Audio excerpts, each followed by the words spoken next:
Assalamualaikum warahmatullahi wabarakatuh. Hamdan syukronillah amma ba'd. Sahabat manusia plural yang saya hormati dan saya banggakan. Belum beres tentang Heri Wirawan. Hari ini muncul lagi berita, tapi bukan di orang yang beragama Islam, tapi orang yang beragama Katolik. Sama, kasusnya sama.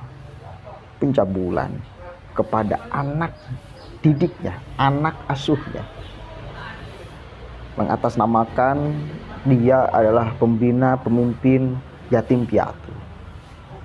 Ini kan kurang ajar.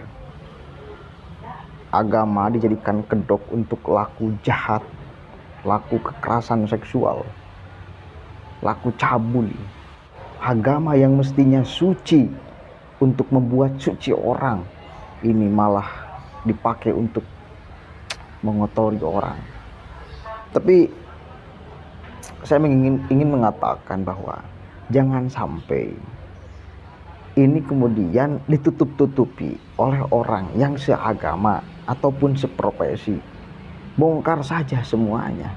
Laku-laku seperti ini harus dibongkar semuanya, agar pada akhirnya orang itu tidak memanfaatkan profesi suci ini untuk laku yang kotor.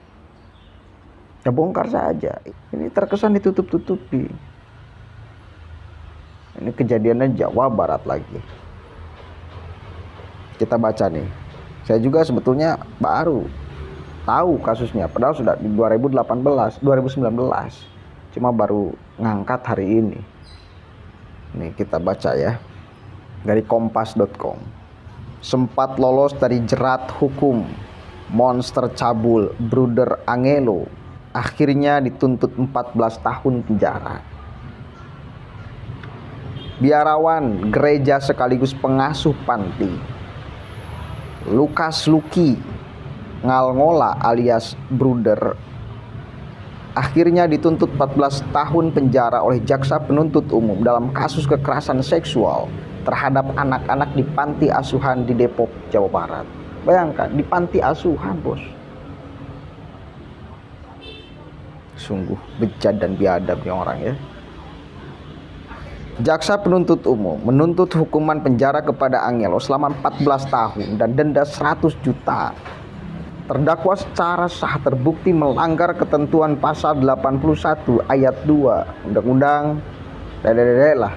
Arif mengatakan salah satu faktor yang memberatkan tuntutan tersebut lantaran Angelo enggan mengakui perbuatannya. Pas 2019 itu ya dia nggak mau mengakui perbuatannya. Ya emang siapa yang mau mengakui perbuatan bejat itu? Faktor yang memberatkan dalam tuntutan tersebut adalah bahwa terdakwa tidak mengakui perbuatannya, kata Ari.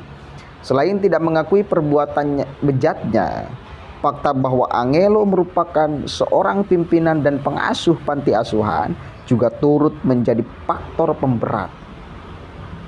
Seorang pengurus dan pimpinan pengasuh panti asuhan. Coba, pimpinan panti asuhan.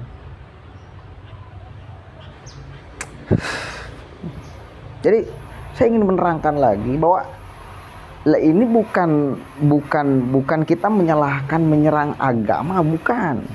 Tapi memang ini adalah oknum-oknum, ya kebetulan agama Katolik, kebetulan agamanya Islam. Jadi nggak usah ditutup-tutupi satu kali lagi, karena ini terkesan kasus ini juga ditutup-tutupi oleh sekawan-sekawannya tuh, biarawan itu tuh, ya.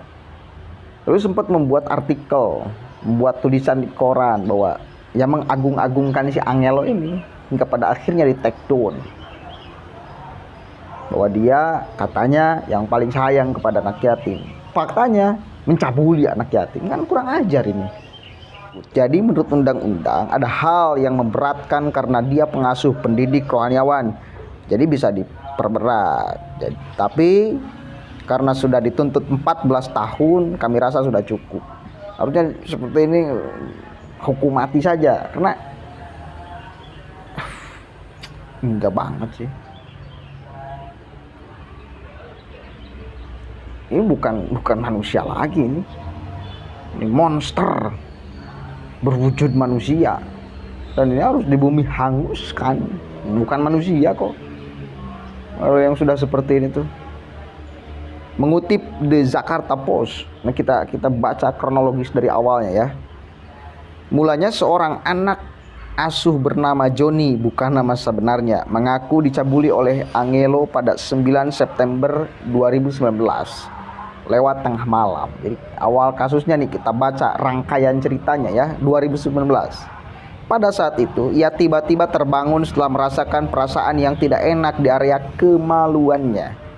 Ketika Joni membuka mata, ia melihat ada Angelo di situ. Saya terkejut.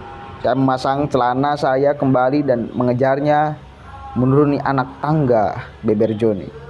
Joni mengonfrontasi Angelo yang seketika itu juga berlutut dan meminta maaf kepada anak asuhnya tersebut. Tidak terima dengan perlakuan sang bruder, Joni melaporkan kejadian itu pada juru masak di panti bernama Yosina atau Mama Ejon.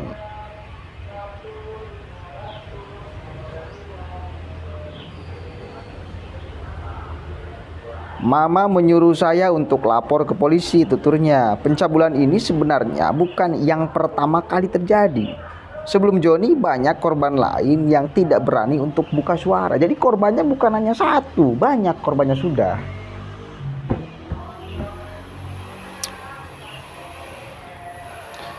Seorang korban lainnya bernama Lorenzo, bukan nama sebenarnya, begitu takut untuk buka suara karena merasa hidupnya ada di tangan Angelo. Nah ini kan, kami tidak bisa melakukan apapun karena hidup kami ada di tangan Angelo. Kami tidak bisa balik menyerang karena kami yakin tidak akan ada yang membantu kami. Sampai di downkan mental.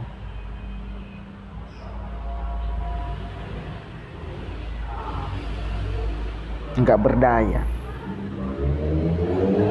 Ini kan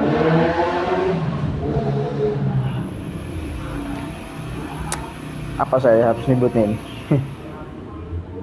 Kami tidak memiliki siapa-siapa di sini. Kami tinggal jauh dari orang tua dan tidak tahu kemana harus melapor.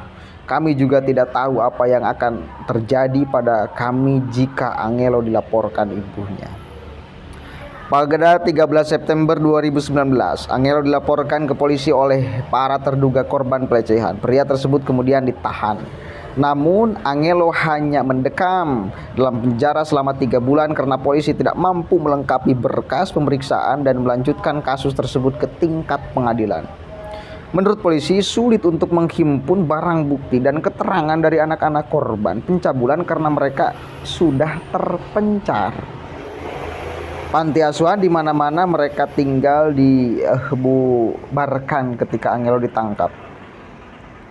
Usai bebas dari penjara, Angelo dikabarkan kembali mendirikan panti asuhan dan yayasan bernama Pajar Cahaya Harapan. Yayasan tersebut terdaftar di kementerian pada 14 April 2020. Berbagai kalangan mulai resah karena dikhawatirkan Angelo akan kembali mengulangi perbuatannya terhadap anak-anak di panti asuhan. Pada September 2020, publik mendesak Polres Metro Depok untuk membuka kembali kasus itu. Polresnya juga ini saya kira harus lebih teliti ini. Gak cukup hanya susah untuk mencari alat bukti dan sebagainya. Apalagi kasus itu sebetulnya tidak serta-merta gugur karena Angelo bebas dari masa penahanan. Akhirnya pada 7 September 2020, tim kuasa hukum mendampingi pelapor untuk membuat laporan baru atas kasus pelecehan tersebut ke Polres Metro Depok dengan laporan nomor sekian. Jaringan masyarakat sipil menggalang suara meminta kepolisian serius mengusut dugaan pencabulan. Polisi kemudian membuka kembali kasus yang melibatkan Brother Angelo setelah didesak kelompok masyarakat sipil. Kepolisian baru bergerak setelah adanya protes melalui diskusi yang dilakukan oleh masyarakat sipil dan pendampingan hukum terkait dengan kemandekan laporan pada kasus ini. Ujar Dina Prapto Raharja dari Jaringan Peduli Pemberantasan Tindak Pidana Perdugaan Orang melalui keterangan tertulis pada hari Jumat. Kini, kasus kekerasan seksual yang melibatkan Angelo pun sudah masuk ke meja hijau. Publik pun menyoroti proses persidangan dan mengharapkan putusan yang adil dari hakim dalam kasus pencabulan ini.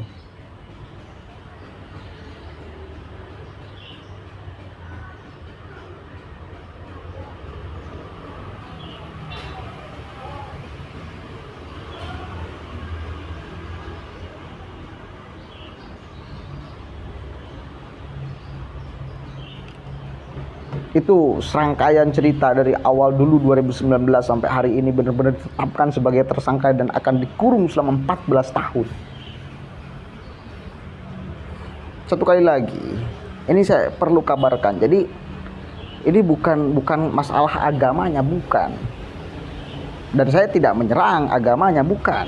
Tapi mari kita kecam dan kutuk sama-sama orang-orang yang memanfaatkan kesucian agama untuk laku busuk pencabulan ini. Kan akhirnya hari ini terbuka semuanya, di Bandung terbuka, kemudian di Cilacap, di Tasikmalaya, di mana banyak juga kemudian orang-orang yang memanfaatkan kesucian agama untuk laku busuk. Itu di Islam. Hari ini di Katolik juga sama. Ini adalah oknum, bukan agama. Ini dan tidak harus dilindungi dengan agama dan tidak usah dikait-kaitkan dengan agama. Ya, itu oknum yang busuk saja. Makanya yang oknum ini ya mestinya dihukum seberat-beratnya. Bila perlu dihukum mampus tuh orang tuh. Ya karena ya oknum itu kan mengotori kesucian, dan ini yang berbahaya ini. Kalau bukan oknum, misal Anda tidak masuk di dalam sebuah agama tertentu, ya mungkin ya silakan.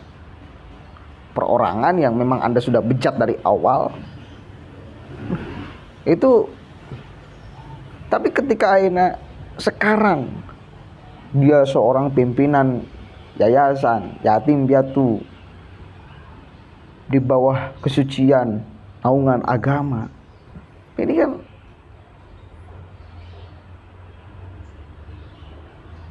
harus benar-benar disucikan dari orang-orang seperti ini. Dan satu kali lagi, tidak usah ditutup-tutupi, ya. Dan pihak kepolisian juga pun harus tegas, bener-bener bongkar aja semuanya. Kalau di Islam para ulamanya jangan kemudian membuatkan opini sana kemari. Kemudian juga di Katolik, ini kan satu kali lagi menolak, abe bla bla bla bla bla. Seolah tidak mengakui, ya akui saja, memang iya. Ya oknum saja. Oke, mudah-mudahan ada manfaatnya. Sekali lagi saya tidak menyerang agama tertentu, tidak, tapi kebenaran itu harus diungkap, dan kekerasan pencabulan atas nama agama ini harus kita kecam kompak sama-sama. Gak boleh dibiarkan dan gak boleh terus terjadi di republik ini. Tunas-tunas bangsa akan seperti apa jika terus dilakukan pemukulan mental secara fisik maupun mentalnya. Assalamualaikum warahmatullahi wabarakatuh.